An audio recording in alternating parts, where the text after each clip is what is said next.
Ada satu cerita yang menarik di mana seorang pengusaha yang gagal terus, udah gonta-ganti bisnis, udah coba ini, coba itu, dari jualan makanan, akhirnya main tambang, setelah bermain tambang akhirnya gagal juga, pindah ke sawit, dari sawit gonta-ganti terus, nggak pernah bisa bertahan di satu bidang. Akhirnya dia datanglah ke seorang motivator. Ya, basically motivator ini dulunya adalah seorang pengusaha. Dia mengatakan bahwa kamu ini harusnya beruntung. Kenapa beruntung? Karena ada dua jenis manusia. Ada orang yang sudah punya ide tapi nggak bisa mulai. Tapi ada juga orang yang kedua, sudah bagus memulai tapi nggak mau menjaga. Kamu ini masuk kategori yang kedua. Mulainya pinter, mulai bikin ini, bikin itu, bikin ono, bikin apa, segala macam, bikin semua. Tapi nggak ada satupun yang kamu jaga. Jadi yang kamu harus kembangkan bukan ide bisnisnya, tetapi membuat diri kamu menjadi orang yang konsisten. Itu yang akan kita bahas hari ini. Teman-teman, 80% dari pekerjaan kita pada dasarnya adalah rutinitas. Atau kita sebutnya proses. Proses yang konsisten akan menghasilkan hasil yang konsisten. Proses yang tidak konsisten akan menghasilkan hasil yang tidak konsisten. Pada dasarnya memulai apapun gampang. Yang susah adalah menjaga konsistensi. Anda pergi ke fitness center, bayar membershipnya gampang. Tetapi untuk datang konsisten itu susah. Jadi gimana caranya? Nomor satu adalah Anda harus menciptakan ritual yang konsisten setiap pagi. Kalau hari pagi Anda sudah bisa Anda menangkan, sisa harinya Anda bisa konsisten. Jadi menciptakan ritual pagi. Saya ritual paginya bangun, meditasi, baca buku, cek YouTube progres saya gimana, lalu kemudian saya buat plan, to-do list. Yang kedua adalah menciptakan goal 3S. Saya punya ilmu goal 3S ini waktu saya masih kerja. 3S, 3 kali S. S-nya apa? 1 goal sampai sukses. Bikin 1 sampai sukses. Contohnya begini ya. Waktu dulu, bukan dulu lah, ya udah lama sekali ya. Dasarnya sudah lama sekali. Saya punya anak buah banyak. Dan untuk membuat anak buah konsisten mengisi key performance indicator itu susahnya luar biasa.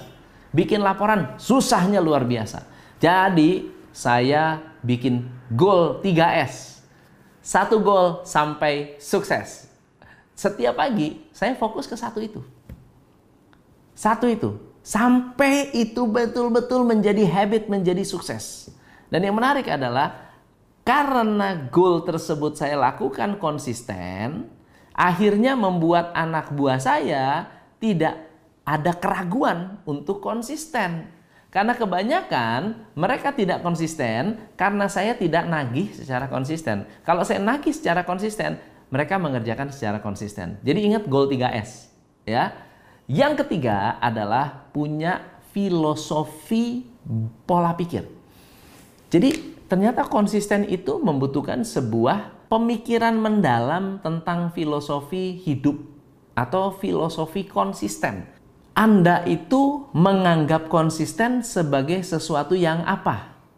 Jadi ada orang bilang filosofinya adalah konsisten itu membosankan. Melakukan hal yang sama terus-menerus adalah membosankan. Boring. Males. That's filosofi. Kalau Anda tidak merubah filosofi itu, tidak akan mungkin konsisten. So let's say Anda merubah, konsisten adalah kunci kemenangan hidup. Begitu Anda rubah filosofinya, wah, situasinya pasti berbeda. Cara kerja Anda pasti berbeda. Gaya Anda berpikir pasti berbeda. Kalau Anda bilang, konsistensi adalah kunci menciptakan kemakmuran. Wah, filosofinya berbeda. Tapi kalau Anda bilang, filosofi konsisten adalah membosankan, Anda nggak akan mau konsisten. Oke, yang keempat, pekerjaan sehari-hari kita ketika kita menggunakan atau menjadi orang yang konsisten adalah keraguan.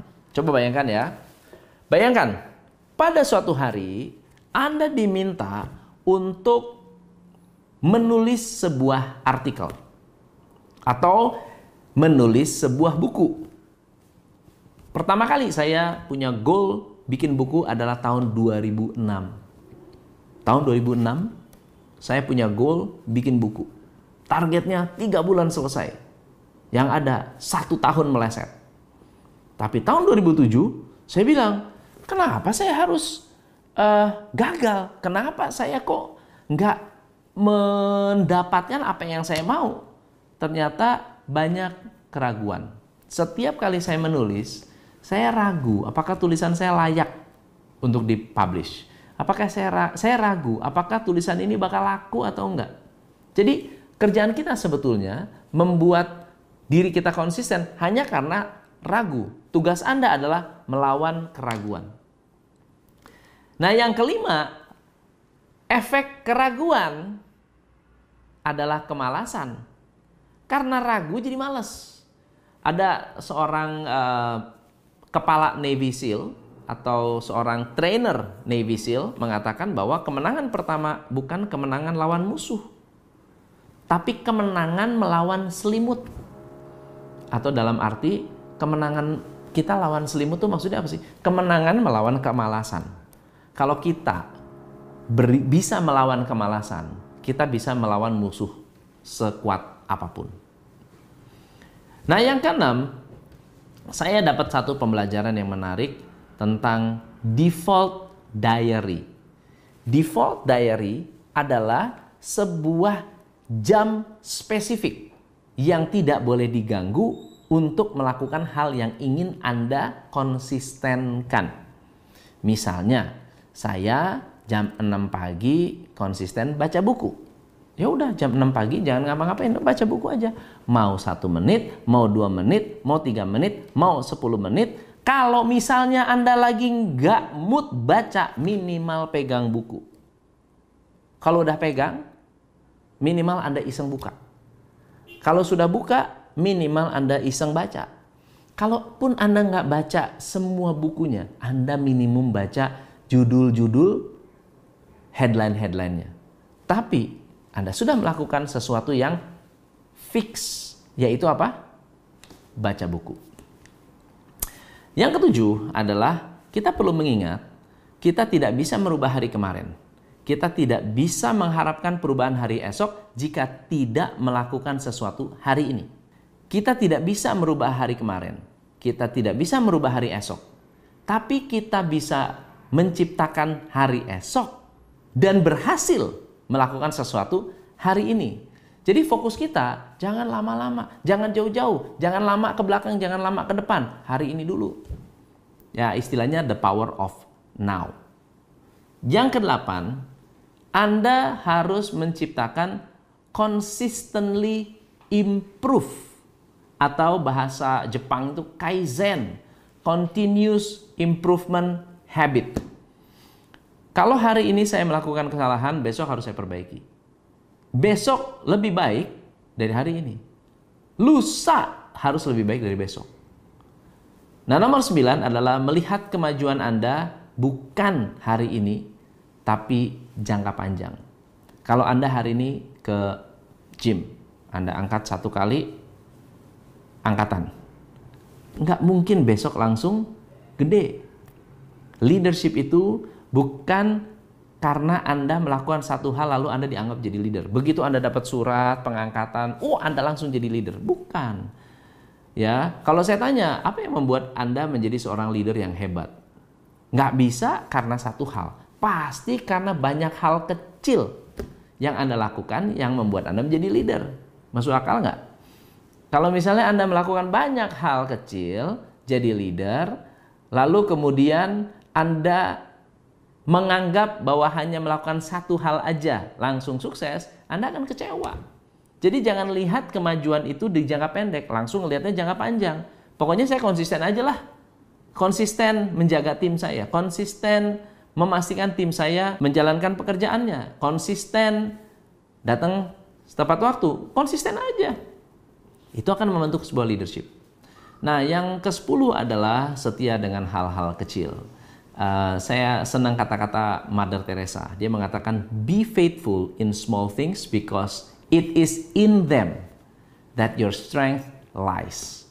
Dia bilang, bukan hal besar, tapi justru ketika kesetiaan Anda akan hal-hal kecil Anda jalankan, disitulah kekuatan Anda muncul. Dan yang terakhir, mungkin Anda pernah mendengar cerita tentang pohon bambu. Kalau Anda menanam pohon bambu hari ini, bambu itu tidak akan tumbuh besok. Tidak akan tumbuh bulan depan. Tidak akan tumbuh 1 tahun ke depan. Tidak akan tumbuh 2 tahun ke depan. Tidak akan tumbuh 3 tahun ke depan. Bisa jadi tumbuhnya tahun keempat baru kelihatan kecil. Tapi setelah itu, dalam beberapa bulan, menjulang tinggi bermeter-meter. Karena apa? Selama 4 tahun, bisa jadi pohon bambu itu tidak tumbuh ke atas, tapi membentuk akar ke dalam.